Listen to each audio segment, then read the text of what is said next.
Everyone, my name is Michael, handle Dr0m, Dr0m3. I can explain later if you're curious. So today we're going to be giving a presentation on PowerShell. I'm Steven. I go by Potato or Spud.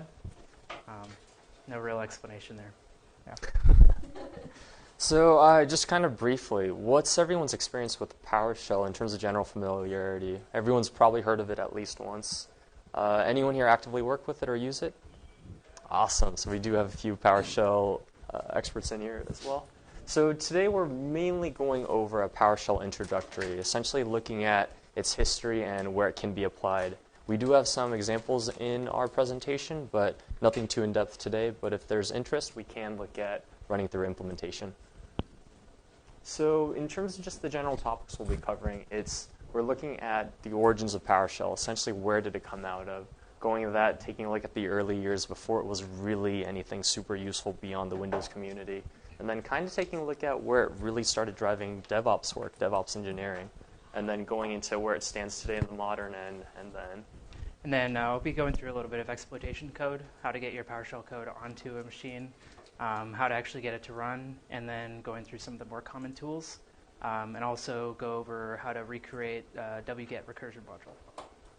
And then in that as well, I'll have some examples of PowerShell classes using the current implementation, as well as what it took to rebuild a fully broken PowerShell commandlet. So kind of starting, what is PowerShell? And the biggest thing is it's a task-based command line shell and scripting language built on the .NET framework. So .NET being heavy in Windows land, it really is, for the most part, historically isolated to Windows. It's changed quite a bit in terms of where it stands today. I think .NET is on some version 4 variant, and then there's also a .NET Core 2.0 variant, which seems to be active, which is where their open sourcing is coming from. So the biggest thing is that PowerShell is a scripting language that is capable of fully using everything in the .NET framework, so including all classes, methods, constructors, meaning that you can actually have PowerShell run through anything an application built on .NET would do. It's strongly object-oriented, so it really is designed for easy learning, attempting to be more intuitive, understanding it from building blocks and pieces. And then its big focus is discoverability and consistency. So what does discoverability mean here? It means that those of us working in the Unix and Linux landscape, we know that we can always search for things fairly easily, locate them, and then learn how to implement them relatively quickly. PowerShell offers a similar option with get dash, and it'll be some form of noun that will be associated with what you're looking for. And then in terms of just basic syntax, a lot of the commandlets are built from a verb-noun perspective, and this is this common nomenclature they will be using. And then their biggest piece is backwards compatibility, but this is going to go into that consistency piece. I did put an asterisk next to it only because backwards compatibility is for the most part limited to just Windows for now, but they are looking at trying to make it as backwards compatible as possible. And just kind of going more into the details of PowerShell. You get full access to the Windows command line, so those of us who know Windows command line fairly well, you have all of that available to you inside of PowerShell. And then COM objects, and then going back to the .NET objects again. And briefly, we'll touch on PowerShell Core and where PowerShell Core stands today. PowerShell Core is Microsoft's attempt at making PowerShell truly operating system agnostic, something that won't be just limited to the Windows environments. And it is also, even though it's built on a .NET base, it's not built on the same .NET base that Windows PowerShell is going to be built on. So kind of going to the history. Over there on the right, left, depending on where you're standing, is Jeffrey Snover. Some of you may have heard of him. He is the PowerShell godfather, the PowerShell, also known as the PowerShell shellfather. So he created PowerShell with the vision in mind that the biggest piece is automation in Windows was fairly limited back in the early 2000s, late 90s. It's where it was possible, but it was mostly limited to system administration. And not only that, there wasn't much you can do in terms of manipulating the .NET framework outside of pure development. There was no higher language programming available, something that would allow for smart automation and also, go back.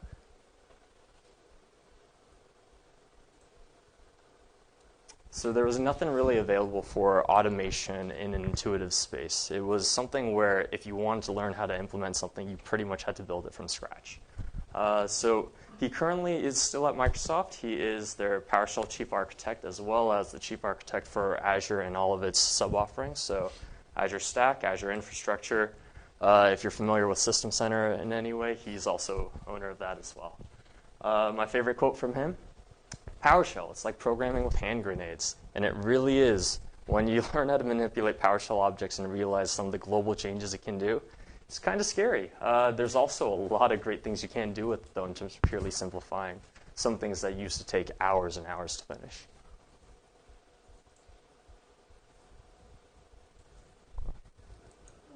No.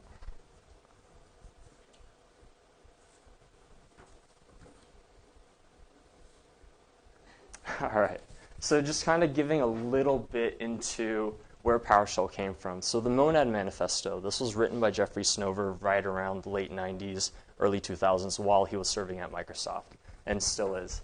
The biggest thing is that at this point, he was able to recognize that when it came to automation with Windows at that point in time, just the limitations there was fairly heavy. You either had to do things in Visual Basic in some form, or Windows Script Host, which was, it wasn't fully limited, but for the most part, you were only able to access COM objects. You weren't able to do much more beyond that.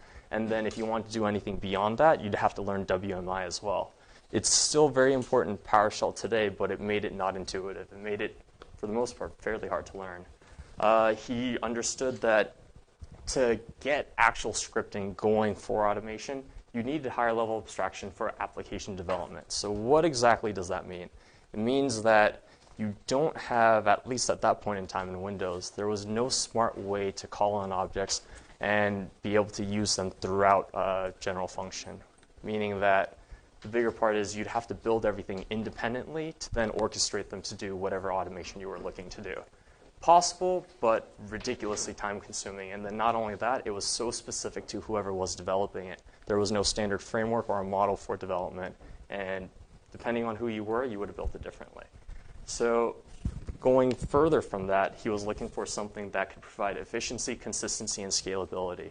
There was no real framework for Windows automation that seemed to satisfy the needs of system admins at that point in time.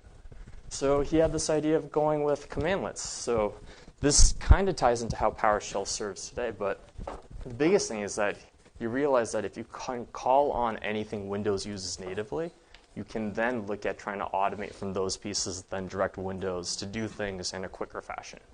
And then also to be able to reuse any objects you've called on before and then be able to use them in the same run space or runtime environments. And then going even further, he was looking at how do you simplify the model and make it something that can be applied generally across a distributed network. Even any kind of remote scripting at that point in time, you'd be looking at establishing your own network connections and then finding some way of kicking off scripts. A lot of people back then were just going to machines individually, one at a time, to configure them together. So he knew that this was something he was looking for and probably couldn't guess that it would turn into what PowerShell is today. So now we get into PowerShell the early years. So this came out roughly about 2006. It was, at this point in time, super limited. One, because it wasn't really focused on in any way. It came out with Server 2008, not even R2, and it was an optional feature. The biggest thing it could do is, for the most part, just traverse through Windows objects fairly comfortably. If you're going to call on Windows items, for the most part, just directory traversal. But you could do really nothing across the network with this. You couldn't administer any other machines other than the local machine itself. But for the most part, it was at least useful for managing things on maybe a domain controller, something isolated. Anything involving basic Active Directory management, it was fairly useful for. But beyond that, you couldn't really do any large-scale orchestration with it at the time. And then we get into PowerShell 2.0. This is really where PowerShell came into its own and became something a bit more useful. This was where, for the first time, you're able to get full-on remote scripting, and this is using the WS management framework at a It's using the framework itself, but it wasn't using it in a standardized way. It was using the rules of the framework, but it was still isolated to PowerShell. So meaning that those of us familiar with WinRM services, it wasn't doing things through WinRM. It was doing things through its own way. You get the first introduction of PowerShell modules, which is key to how PowerShell works today. These modules allowed for isolated commandlets and functions to exist specific to a set function you were looking for. And then this is also where they introduced the PowerShell ISE, the integrated scripting environment. This is, those of us who work in PowerShell on a daily understand that for the most part, this is our key tool for developing extended automation through PowerShell. And then going into the network file transfer piece. This is actually the biggest piece to what made PowerShell a true remote intelligent tool. One of the things is you were able to do at this point is now send scripts across your network and actually kick them off with getting your end remote automation result completed. And then the other piece to this is that it was being developed prior to the release of 1.0, meaning Microsoft internally was aware of their limitations at the time. So they really wanted this to be the true PowerShell experience. But it was still fairly limited. We're still talking, at this point, cool, you get remote network activity available. You can launch scripts off of remote machines in any distributed network. And for the most part, you're still isolated to just Windows objects. You can't really do much beyond it. If you want to control other applications, fairly limited there as well. You'd either have to build your own modules from scratch and not knowing what's going to change in PowerShell, as at this point, PowerShell adoption was still fairly minimal. So PowerShell 3.0. So it's from here on that the whole concept of DevOps starts coming into the picture. This is where PowerShell is now being included in the Windows management framework, meaning they're now developing this with .NET support in mind natively with PowerShell, not just having PowerShell be an external piece to it. This is where remoting functionality is fully supported through WinRM, so meaning you're now using other services that other Microsoft products are using for traversing the network. And then you now have scheduled jobs, meaning you can actually automate with order of operations in mind versus clicking off one-liners and then waiting for something to finish and then continuing on that process. You also get system management modules. So this is actually fairly key. This is going to be anything before in Windows automation was handled through WMI. Now you can actually do things in PowerShell without a strong understanding of WMI because Microsoft was building native modules for supporting this. So anything for disk management, people have probably used diskpart or tools of that sort before. You no longer need to do that through Windows command line, but can actually do things through PowerShell. Same thing with managing a network, meaning at this point you can now fully administer a network through PowerShell. And then kind of going to the user experience improvements. The biggest thing here is that they fixed some of the pieces in ISE. They also introduced some standardizations, hoping that this becomes the guided framework PowerShell will be developed on further and further as it goes. So you get IntelliSense, something that a lot of developers were happy with. You can now tab autocomplete options where it'll know kind of what you're looking to use within the PowerShell environment. And automatic module detection. At this point, there were enough modules in place that were being used internally in Microsoft that showed that, all right, we should probably make this experience a little smarter for people. And then this is also where we start seeing the community contribute actively. So we get some external packages being available in PowerShell. Package management at this point in time wasn't a real thing yet, but tools such as Chocolatey allowed for external package management. You get ISE steroids, which I kind of get a screenshot of over there. It turns ISE more into an IDE that developers would be familiarized with. Are you taking questions as you go, or is that? Oh, actually, no. Yeah. Do you have a question? Cool. Yeah. So I haven't played with PowerShell really since 1.0. Is the full set of functionality in MMC happens basically when system management launches subscribable? Exactly. So before everything, the way MMC is going to work is it's going to rely on WMI for handling how it's going to administer whatever it is you'd be looking to do. So what it kind of does a lot of that for you, so rather than having to do it right. Exactly. So now versus having to load your management console independently, you can do everything from PowerShell. And that's 3.0 is where that feature was introduced. So is it a one-to-one mapping, or is there more stuff? It's calling on the same WMI objects. So it's from the PowerShell perspective, they've built modules on top of WMI for controlling it. But to the user, there was no need to understand WMI to get that same functionality. Cool. So the main advantage to doing this is just to make everything scriptable. Exactly, because the whole idea, and this goes back to Jeffrey Snover's Monad Manifesto, the biggest thing he was able to realize at that time, system admins had no easy means of automating their systems, where if they had to learn something, they'd have to learn it from scratch. There was no real framework for scripting at that point. Does that answer your questions? Yeah, it does. Like I used to do this like a long time ago, back in 2000 to 2008 or so. So it's like, yeah, it's kind of cool to see things like that. Cool. So and then we get into PowerShell 4.0. This is actually my bread and butter, as this is where I was really introduced into DevOps. I've been using PowerShell since the 3.0 era, but at that point, I was limited to just one-liners and really understanding how PowerShell was working. At that point, I would say PowerShell was mature enough where if you understood basic programming logic, you could actually walk your way through a lot of basic PowerShell functionality.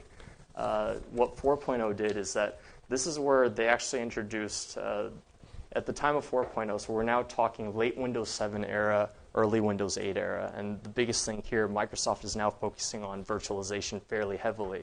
Azure doesn't exist as a product yet, but the reason for this is they knew what they wanted to do with automation and then look at how it would translate into the cloud. So Hyper-V management became a first, so meaning you can fully administer the Hyper-V virtualization platform through PowerShell without having any need to interact with the Hyper-V GUI. Going even further, this is where they introduced the where and for each use cases in PowerShell. To do filtering previously, you'd have to build it from scratch in PowerShell. It wasn't that painful, but it wasn't that intuitive. So meaning if you had, let's say, an array you wanted to iterate through, there was no easy way of handling that. And this is what the where and for each pieces solved as a problem. So meaning iterative automation is now a thing. You can now add more regular expressions behind how you would handle your automation, and it would work actually fairly well with it. They also introduced a desired state config here, but it's fair to say it's very fledgling. There's no real use cases for it at this time, but they knew that they wanted to look at how would you administer an environment and have machines configured to a set baseline state that you would define. So they did start looking at how that would be possible here. And then we get into DevOps engineering. Put an asterisk here mainly because this is where at this point, DevOps as a term still was kind of being floated around. It didn't really exist yet, but anyone who you would ask would say they're kind of supporting both. They're trying to automate for efficiency. They're trying to do essentially the jobs of 5 or 6 different people at the press of a button. And what you started seeing is PowerShell-driven management engines. So for me, this is a huge piece where I got to build a Hyper-V management engine using just purely PowerShell. So with Hyper-V, I was able to call on, create virtual machines from scratch, template them, and then be able to instance them one by one off of a template that I would create initially. Reason for this is I've supported the Microsoft Learning Project, and what they were looking for is they wanted to teach students how to use their tools in a virtual environment, so no longer having to use on-prem machines and then try to configure that machine for a lab. What this allowed for is that I could create a virtual machine template and then launch instances of that same template over and over again with Hyper-V without having to set up a Hyper-V environment or even teach it. We actually extended it into a cloud service and turned it into an engine that Microsoft still uses today. And it's kind of the early starts for how they came up with Azure for how they would handle management of virtual machines. Not Hyper-V itself, but rather looking at management of virtualization so that they could use it in the cloud, and then you now get into software-defined computing components. And then we take a look at where we're at today, or at least the starting points. PowerShell 5.0 and 5.1 came out with the Server 2016. It was first kind of floating around in early 2015 with the Windows Server 2016 technical previews. The hardest piece here is that they wanted to reduce the attack surface. So kind of going back into just the security topic here. Prior to PowerShell 4.0, if you were doing any kind of script development, you would have your execution policies in PowerShell set to unrestricted. So to kind of touch on the execution policy piece, it would, if you set it to anything other than that, you may be limited in terms of what PowerShell was able to access and how that automation would work.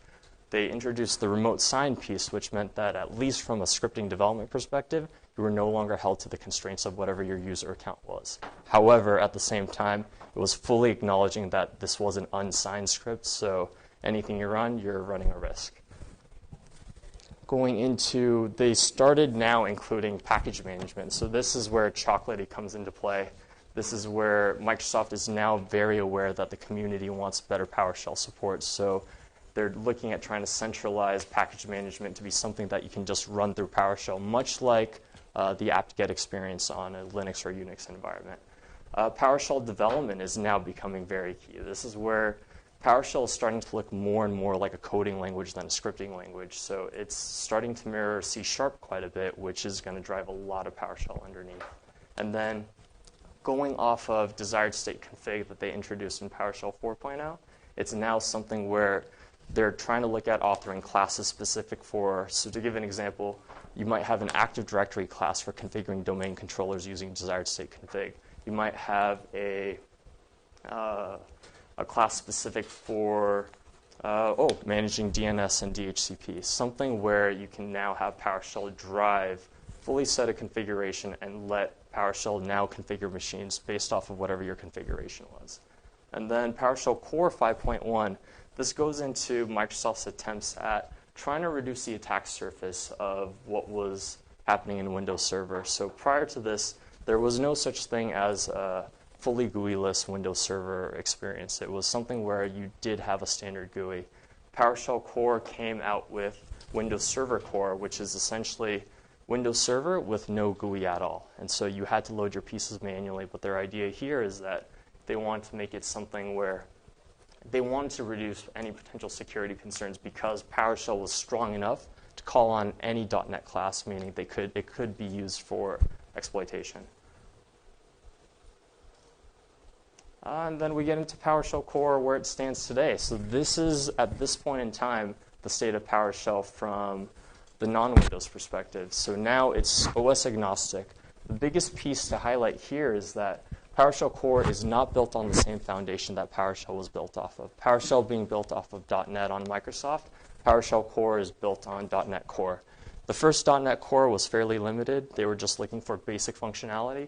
.NET Core today stands at, I believe, 2.1, which is what's driving PowerShell Core 6.1. And just to kind of show you some examples where you've got PowerShell running up at the top in a Mac OS and PowerShell down below in a Linux environment.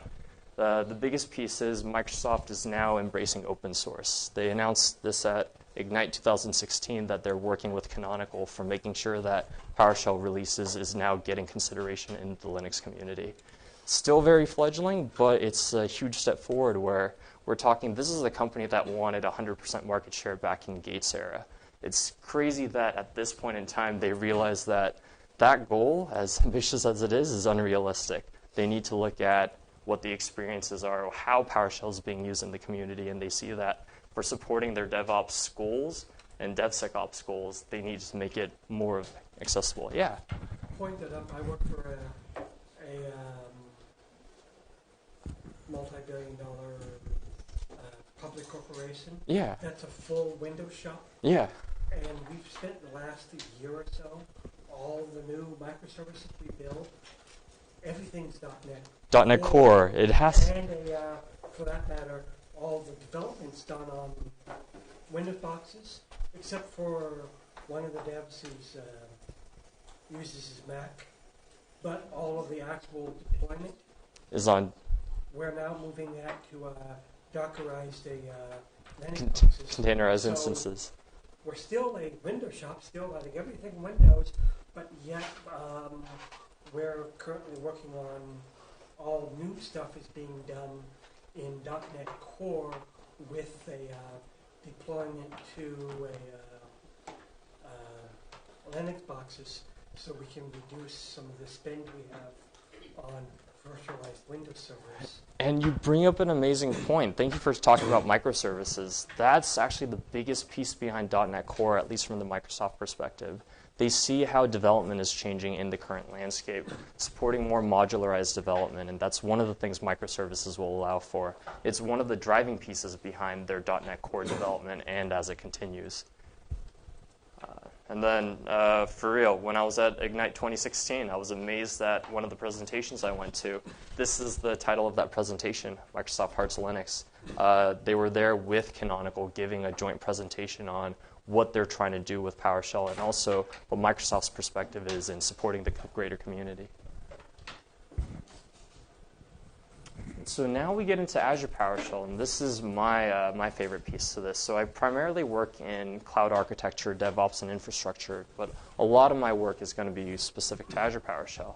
At this point in time, Azure is now on their second, maybe arguably third iteration, where they're using something known as Azure Resource Manager, which they internally refer to as ARM, not to confuse it with exactly what we're used to in our mobile devices.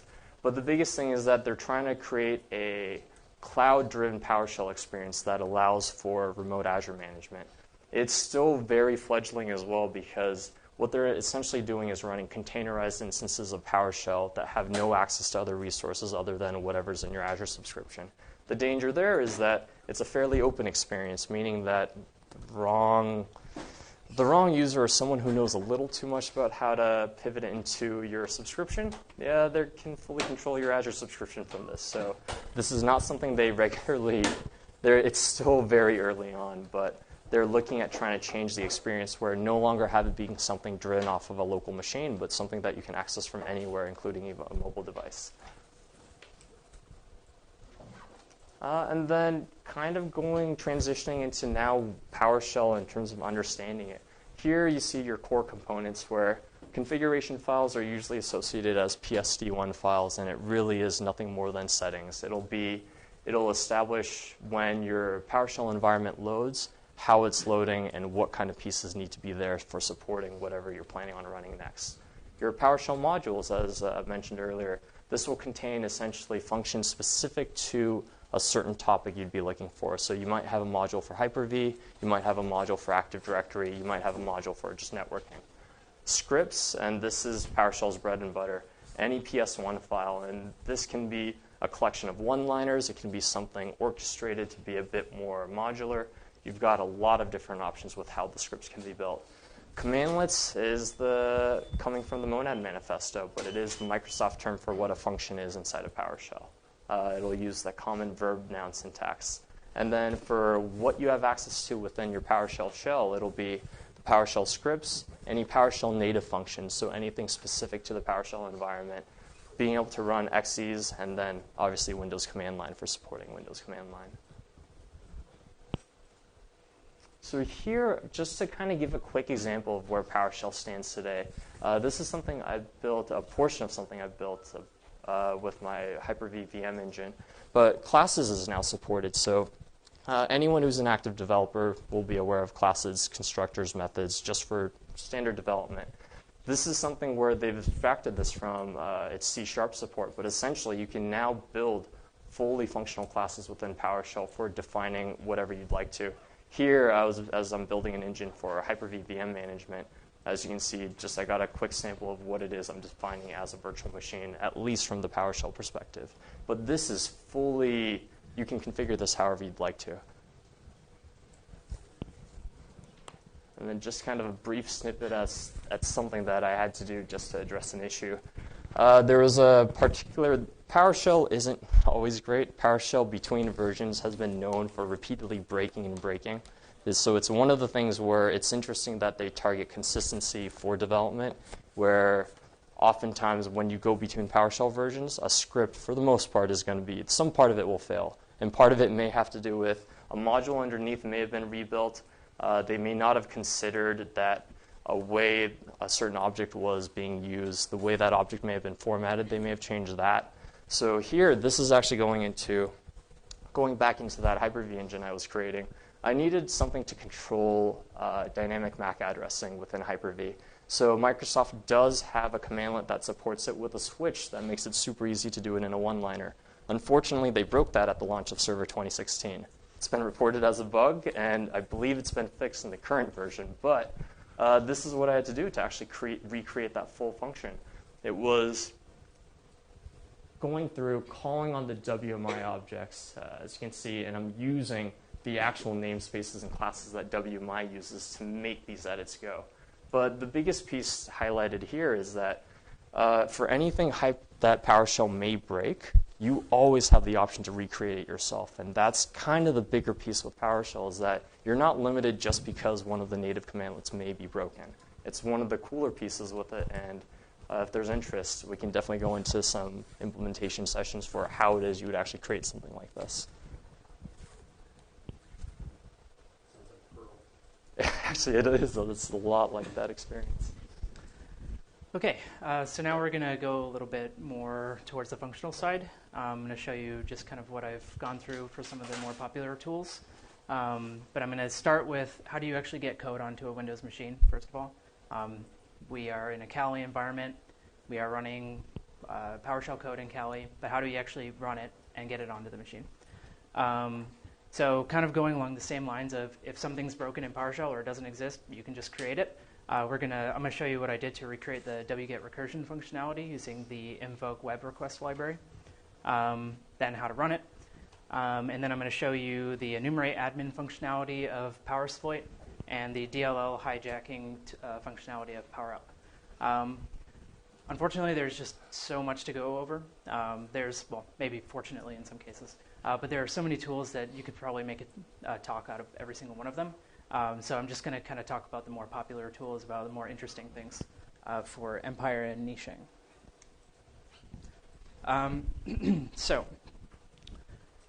Like I said, the goals are we're going to make a homemade PowerShell solution for wget, and we're going to try to get the PowerSploit/PowerUp code onto the Windows machine.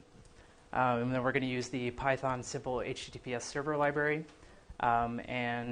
Just in case you don't know, PowerSploit and PowerUp are just a collection of modules that are written in PowerShell that allow you to exploit Windows machines. So we're on our Kali web server right now. Basically what we want to do is just the traditional git clone our PowerShell code. So this is the link right here to where you actually get PowerSploit. It's made by PowerShell Mafia. And then when you go into your directory and you just call your Python M simple HTTP server on port 8000, it will now on any network that you're on be serving that over port 8000. So just a quick validation using your web browser. Just go to the IP with the port you specified, and you see here you have all the files. We just make sure that it's actually serving correctly. And then on the Kali machine, it's shown that these are our GET requests, and so it's actually going correctly. So now that we have that verified, this is assuming you already have user in a Windows box. I'm not going to necessarily go through how to get that. And we're not going to get admin either. It's just going to be going through some of the things you can do as user on a machine. So if you're ever in doubt of what a module does in PowerShell, you can always do the getHelp command. So you just do getHelp, and then you type in your command that you want to look at, and it will give you general syntax for what you want. You can do the -full command to give you more information. It'll sometimes have examples in there for you. For the most part, everything has documentation. Some are better than others, but they'll usually help you. And in this regard, wget is the short form of invoke web request, but it doesn't have all, and it doesn't. Actually, I think that's it. Doesn't have recursion, which can be kind of problematic. So one key point here is I use the useBasicParsing flag. And the reason why is because useBasicParsing requires you to have run Internet Explorer once. To use the advanced parsing, you need to have used Internet Explorer. And that's kind of the default functionality of Invoke web request. If you're getting user for the first time, if you created a user and this is what you have on the box, you're just going to be in a command line. So how do you actually start Internet Explorer? You can't really. So you have to use this. And as you see, you get a response here, and you see at the top you have a basic status 200 OK. You have the header content, and then you have the website, and then you have any link that is on there, a href, will be listed here as well. So we could tell immediately that was an object, but if we were uncertain, we could actually wrap that in parentheses and call the getType function on it. And it will basically give you the output of what it actually is. Is public and is serial on the left there. They are .NET internals, and you can ignore them for the most part, but sometimes they're important, like the is serial function. Is serial part will tell you if it can be written to disk. So if you have something that can't be written to disk, then you're going to have to manipulate everything in memory, and it's going to be a lot harder to get what you want. In this case, we're doing everything in memory, so we don't really care. So from reading this, I can just generally tell that it's an object. It's pretty obvious there. So one thing you can do is you can assign the output to a variable. I just assign it to the website variable there. And then on the second line, you see I call website again, and it gives you the same exact output. It's pretty much the same manipulation you can do before. You can call getType on it, and everything is just the exact same. From looking at this, I care the most about the links because I want to be able to download those directly. And I can actually call them. I can call website.links, and I can now get this nicely formatted list of all of the links that are available. And you can go deeper and deeper for every header that exists. You can continue to call the dot operator and continue to go down certain levels. So kind of working with that a little bit. Ignore the error for right now. I'll explain that. So same basic thing. I want to get my recon tools out of there. So basically what I do is I do a for each loop, and I assign, in this case, what happens is when you're looping through your array, essentially, the link, the first variable will assign it to whatever values at the first in your array. And then as you're going through your array, that link now will be the next value in the array. And so what you can do is you can actually input it into a quote string, and you can kind of build these variable strings that allow you to pull, in this case, get all the content that you need. So this is pretty basic. It doesn't really have error handling. If it's a directory, which this is the error that you're getting, is because it's a directory, it can't actually download it. So we have all the files that we want, but maybe we want a little bit more. And maybe we don't want to create a directory for every single time that we want all the files. So kind of running with that same concept, I'll walk through this a little bit. This is code that will now, given a website, will recursively download everything. It will create the directories that you need. So following traditional coder syntax, you start at the bottom, your functions are defined at the top. And in PowerShell, there's this awesome thing called param, where if it exists at the top of your script, you can now use those variables as inline command line operator variables. So you call your script, in this case, I called it wgetAlternative. So you call wgetAlternative -path, and now you can specify your own unique path that will override that default operator. So because they're default, we don't necessarily have to do that, but in my case, that's what I wanted to use. So I just left them like that. So basically what we get down here is URLs defined above. So it's the same thing as before. We're assigning website to the website invoke web request using basic parsing. So we have our object built there.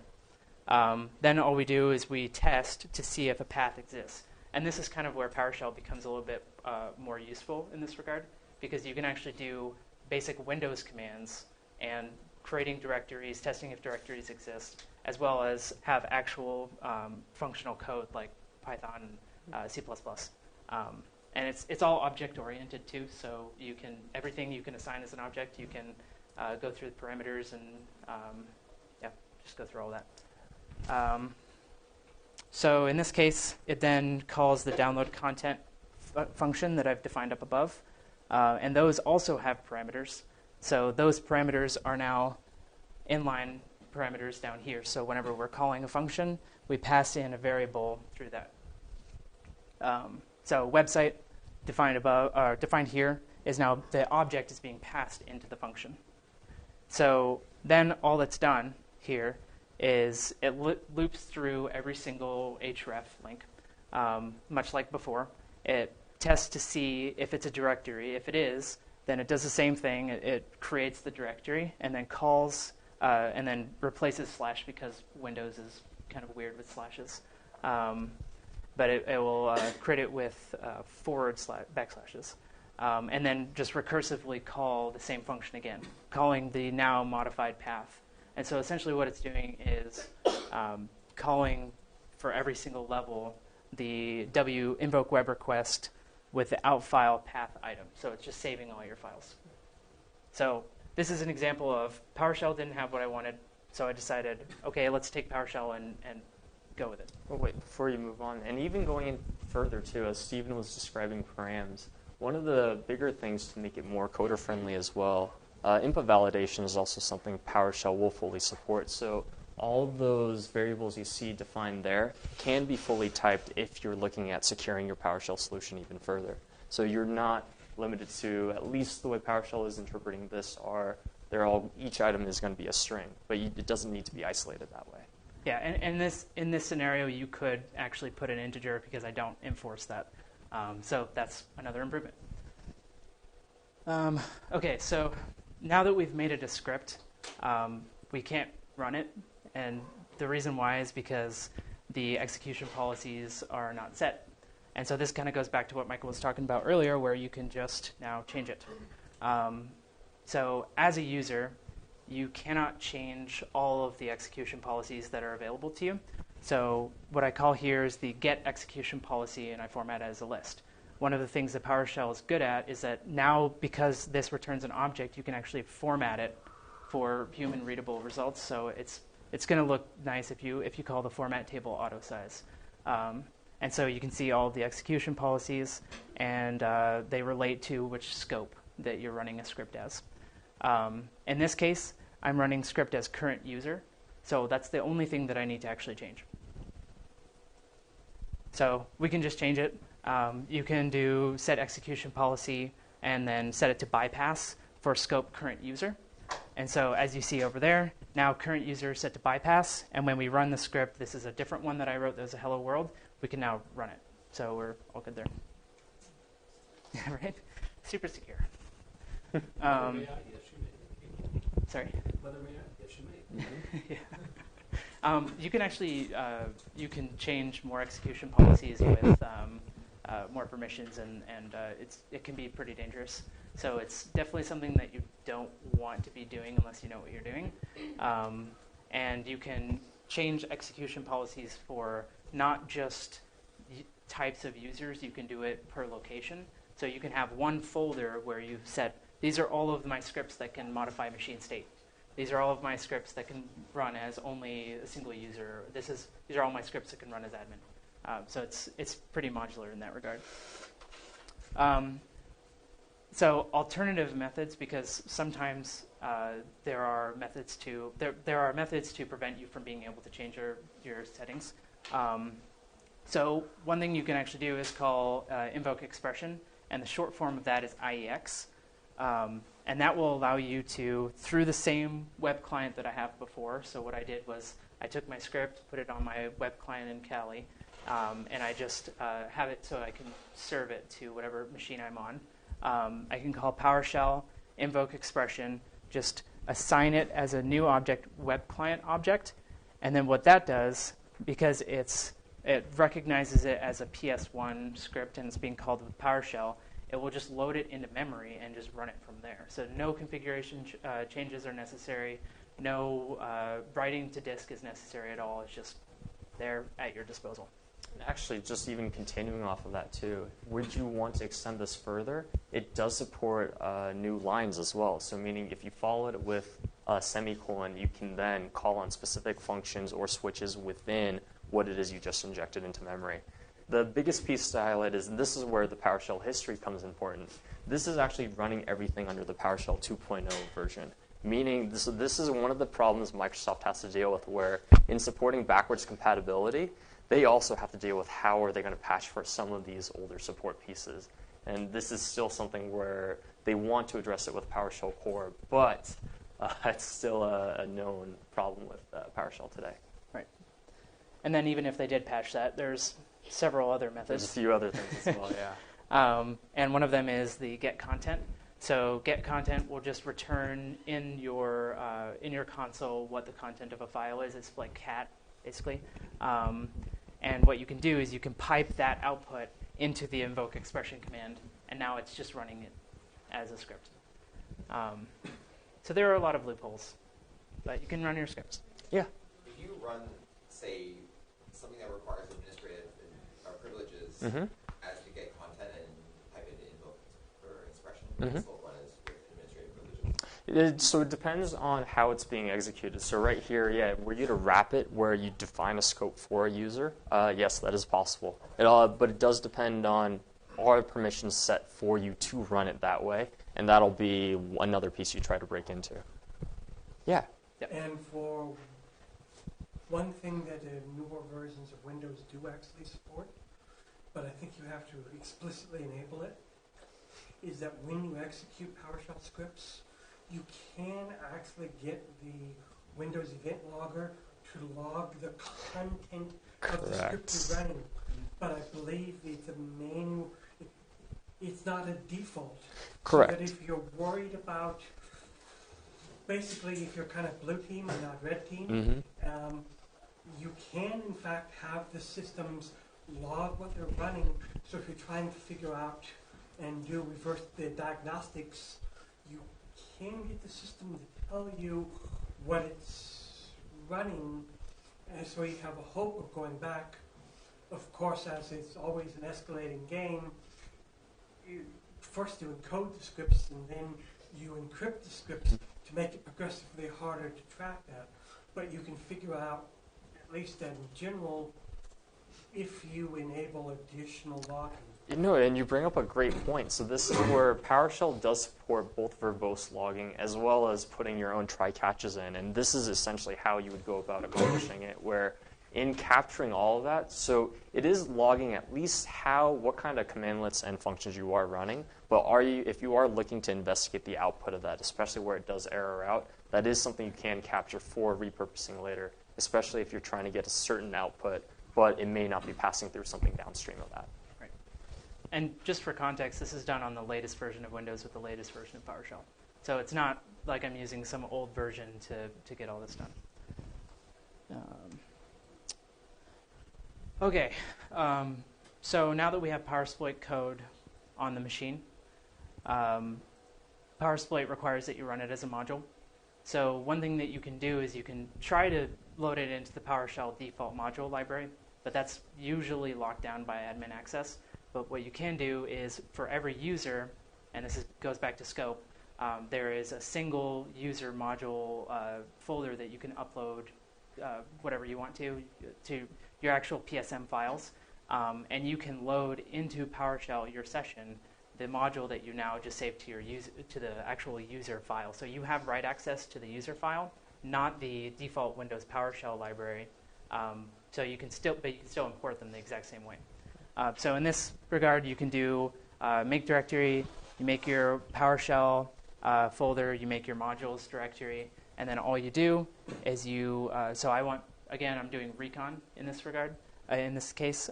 So I just copy the recon folder directly into the modules folder, and then all you do is you do import modules recon, and now you can mess with the actual commands that are available in the recon module.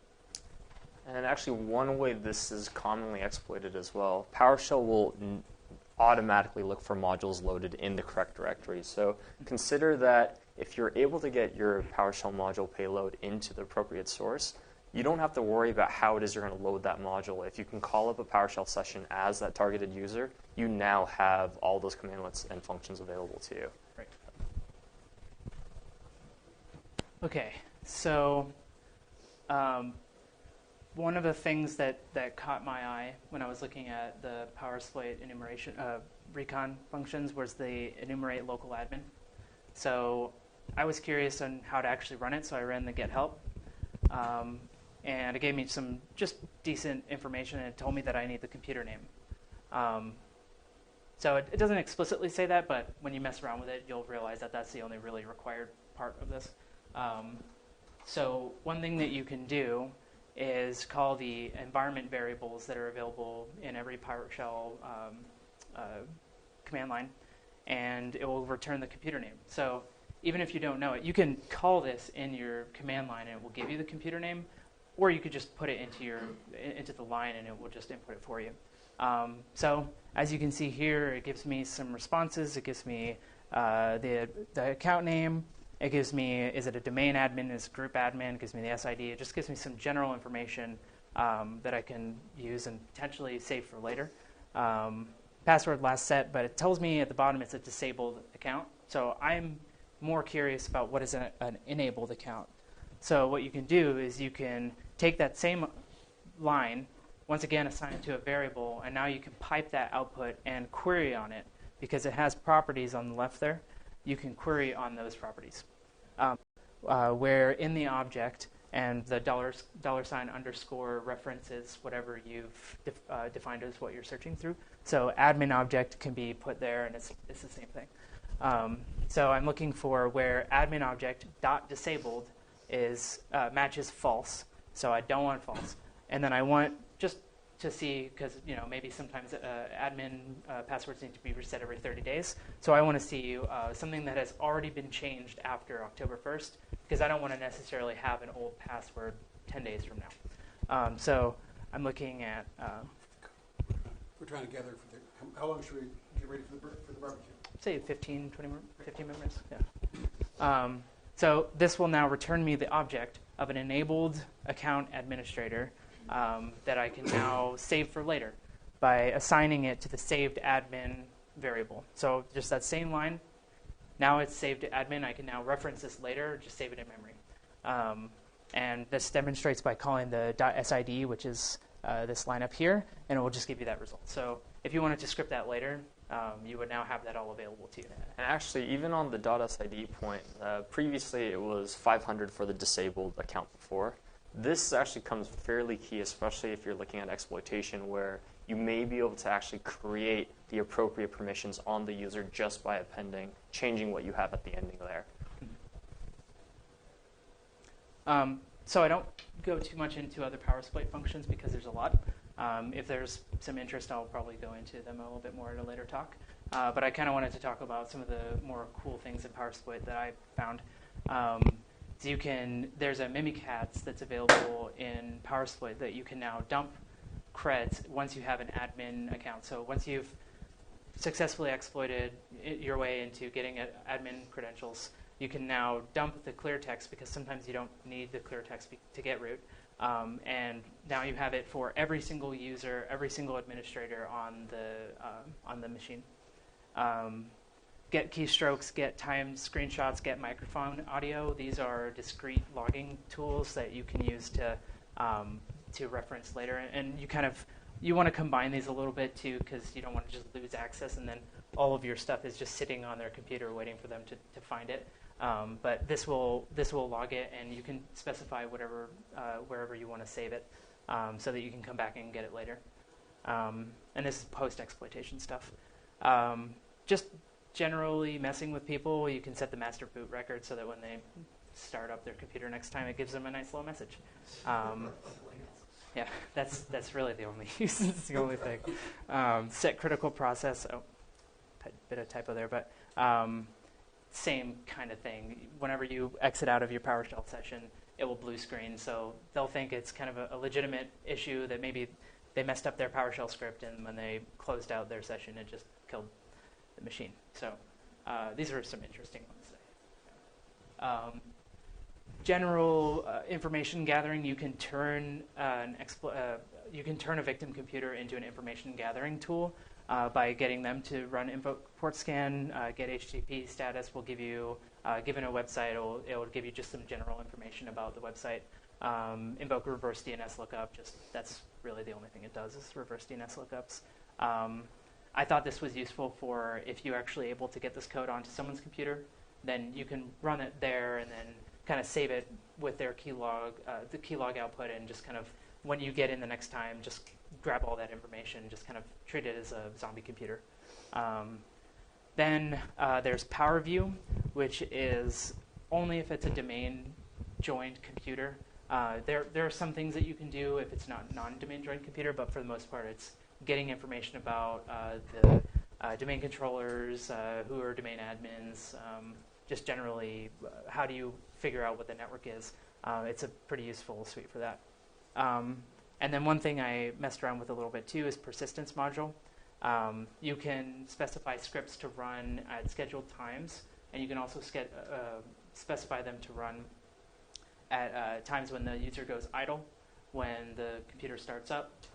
Just generally, whatever you can think of that's an event, you can have a script run off of that. And that's really useful for, user walks away and you need something to be visible for just a second for some reason. I don't know why you would, but that would be why. Okay, so another tool that I thought was useful was PowerUp. And I like to just go through some of the recon of that as well. So assume general stuff, got my code over. This is actually included in PowerSploit, so just the same methodology of putting this into the modules directory. So just import the model privesc, that's what it's called in PowerSploit. And then an interesting command that you can run for just about any of these modules, and actually any module that you have, is the get command, and it will tell you every single command that you can now run as part of that module. And then for every single one of these, you can run get help and get additional information. So it's just kind of an interesting way of learning the module. So one thing I thought was interesting here was invoke all checks. It seems to me like that was a really automated way of running the rest of them. So I did the same thing. I did a get help command on it. And just like I thought, it's pretty much what it says it is. It just runs all the functions that check for various Windows privilege escalation techniques. So when we're running that, one of the interesting things that I found was that there are some unquoted service paths. This is just a general issue because if you have a space in your service path that's unquoted, you can now just, in this case, you can now just create an executable called cprogram.exe, and whenever it tries to call this executable right here, so in this case it's a razor, probably a mouse, whenever it tries to call this specific executable, it will run my program.exe instead. So this is definitely something that's notable, but it does require administrator credentials to save into the C drive. So definitely something useful, but we'll move on for now. Another interesting thing that we found is a hijackable DLL location. And this ties into the other parts of PowerUp, so it tells you exactly what you need to run to actually get this thing working. So the abuse function, if you see there, it'll say write hijack DLL, and it'll give you the DLL path that you need to specify. So this is what we're going to manipulate. This is what we're going to... Of course, since abuse function is an object, you can call that object. You call the object. You could, for every single time that you see, I don't know, under this checking path, you can now assign that to an array of objects, and then for every single one of those, just call the abuse. Yeah. So especially that's when it part comes of to invocation in PowerShell, you're exactly right. If you see it, it's fully automatable. Yeah. So I found this write hijack DLL function or commandlet within the module, the privesc module, and it gives you some information. And so from here, I see that you can specify a bat path. So I want a DLL when it's called to run a bat function, bat file that I will create. So the first step is I create a PowerShell script, and this is just purely for testing, just to make sure it works, where it will start up a new PowerShell session, so something visual that I can see works, and then just say hello world. And then the bat file, all it will do is call this script. So pretty simple. Hopefully it works. So when we're actually getting into it, the write hijack DLL path, just basically the same abuse function that I found before. The only difference is I'm going to specify the bat path there. And so the bat path is the file, the bat.bat file that I just created. So one of the things that, I don't know if you all know, but WLB SCTRL.dll is something that is searched for startup every single time by the IKE and authIP IPsec keyrank modules. Basically what that is just it's trying to find this DLL file at startup for whatever reason, and it's trying to load it. Sorry? Clustering. Sorry? Clustering. Oh, yeah, I'm not sure about that, but yeah, that's basically what I saw. It was like, so because I know that it's trying to start a startup, I know that now that this is written, the next time the system starts up, it will run this code.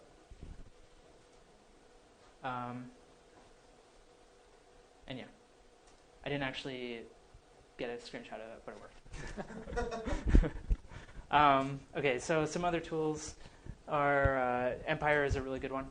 I didn't go through these entirely, but they're just some interesting things that I saw. So Empire, for the most part, is set into 3 different categories: listeners, stagers, and agents.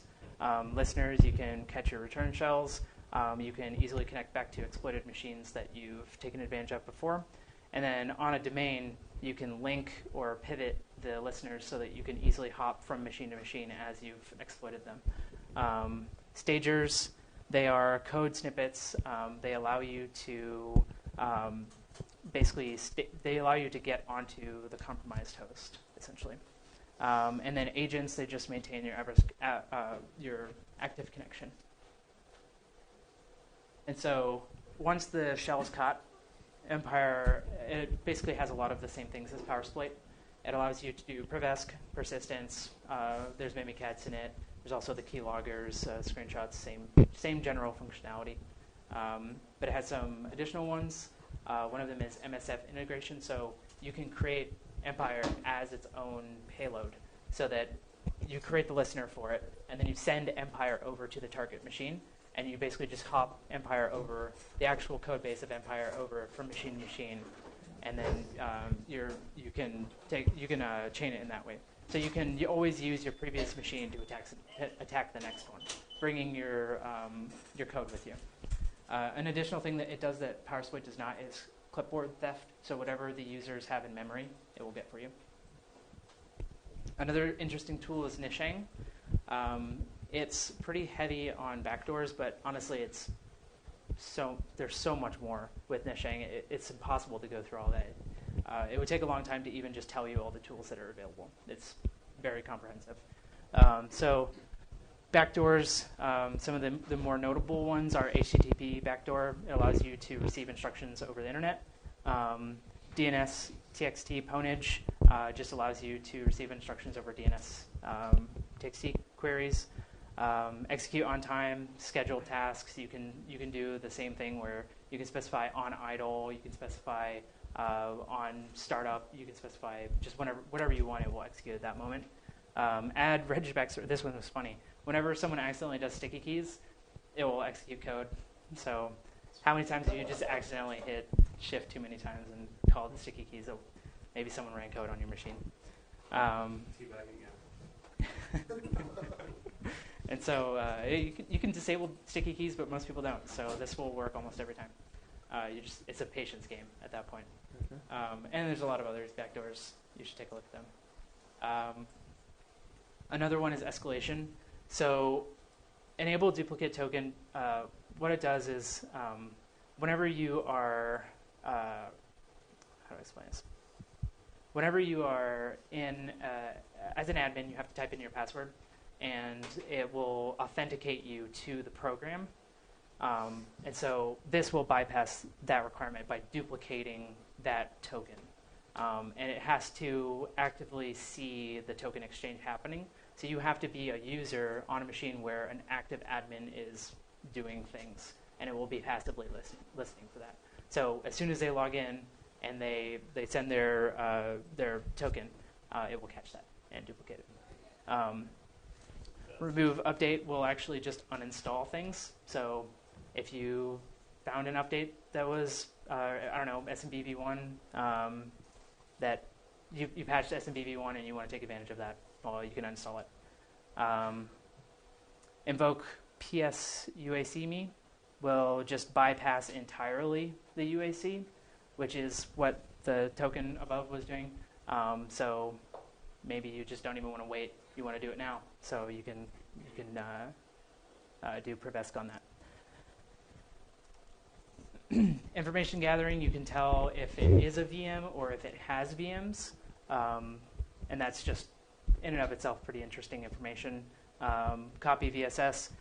This is actually something that's in PowerSploit, but it's not as easy to use as Nisheng.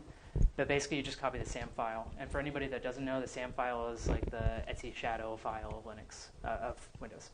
So it has all the passwords. And last time I checked, they were not encrypted once you were able to get it from this, but it could have changed. Invoke credentials fish. This will just give them a prompt as if they just tried to run something as an administrator. And so most users, whenever they get that prompt, they'll just type in their password blindly. And so that's usually pretty good. Keylogger, not much more to say about that. But then this one is interesting too, but it only works on 8.1 in 2012. It's the same functionality as PowerSploit, where you can invoke Mimikatz to get clear text credentials, but you need administrator rights to run it. So that's also a post-exploitation thing. So just general conclusion, PowerShell just gives you the functions of Windows as well as being able to actually program it. So it's pretty powerful. And then it allows you to manipulate any object, save it as an object, manipulate any output, save it as an object, and then save it for later, which is really useful. And then there are a lot of tools that you can use. And any of these four will probably get you anything that you need to do. And the big thing to see is, as you can see with how PowerShell was developed historically, with automation for administration in mind, I don't think they would have realized that it could also be used where, in supporting everything from a backwards compatible sense, they've now made it so that all of these tools will function on any Windows box historically. That's what makes it scary, is they have no means of blocking it for now. And that's it. Any questions? Microsoft wrote this. Jeffrey Snover wrote it, and then they hired him. Microsoft put this on basically a shell. It's called PowerShell. Mm-hmm. And then they put an exploit shell. Every single box they sell. Got it. Pretty much. That's awesome. Yeah. And then they made sure it was backwards compatible. Mm-hmm. So, Oh yeah, if for the NSA. I know. So if you want to plug Windows 98, you can do it.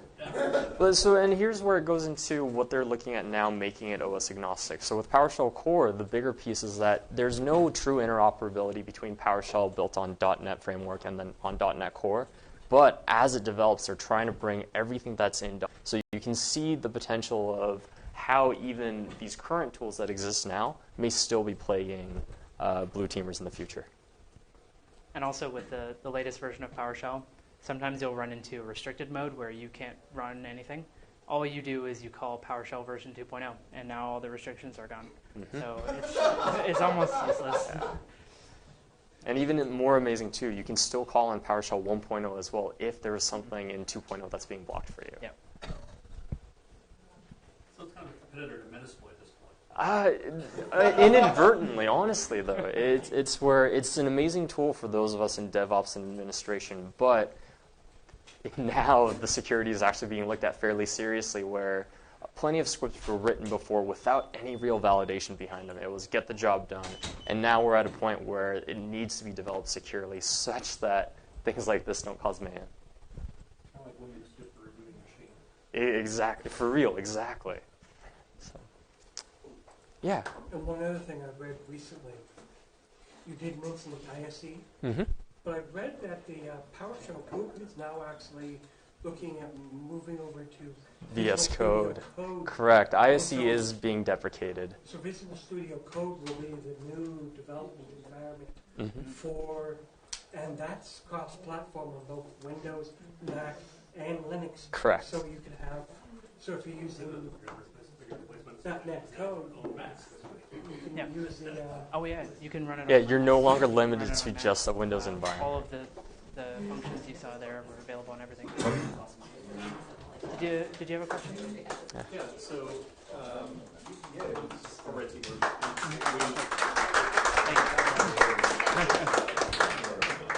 We use PowerShell pretty extensively for about a year and a half, 2 years. Yeah. And now we find that the instrumentation of PowerShell and its integration with Defender is so good that we're actually moving away from PowerShell because as soon as we do PowerShell, we're detected like immediately. Yeah. But the legacy stuff, that's it. I don't know if you have any workaround anything. No, not really. I think as they're realizing that this is happening, the detection mechanisms are getting a little bit better. And there's only so much that you can do to actually get around all this stuff. Once they figure it out, it'll be a pretty good thing. Awesome. Well, thank you.